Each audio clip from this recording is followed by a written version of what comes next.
وزیر اعلیٰ پنجاب مریم نواز آپ نے اپنی الیکشن کمپین میں قوم سے وعدہ کیا تھا کہ بااثر افراد سے سرکاری زمینیں واگزار کروائیں گے۔ جویا نیوز پلس رجسٹرڈ کے وہاڑی سے نمائندے رائے انصر کی رپورٹ کے مطابق وہاڑی کے وی چوک کے قریب بااثر مافیا نے میاں چنو کو جانے والا 55 فٹ روڈ گلی نمبر 69 کو بند کر کے کروڑوں روپے کی سرکاری اراضی پر 4 دیواری کمرے بنا کر دھڑلے سے سینہ زوری کے ساتھ قبضہ کر رکھا ہے۔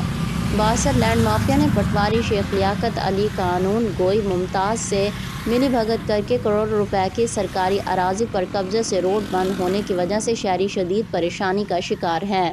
وہاڑی کے عوام کا مطالبہ ہے کہ وزیر اعلیٰ مریم نواز عوام سے کیا گیا وعدہ پورا کریں اور بااثر مافیا سے سرکاری شاہراہ کی زمین واگزار کروائیں تاکہ حکومتی رٹ قائم ہو۔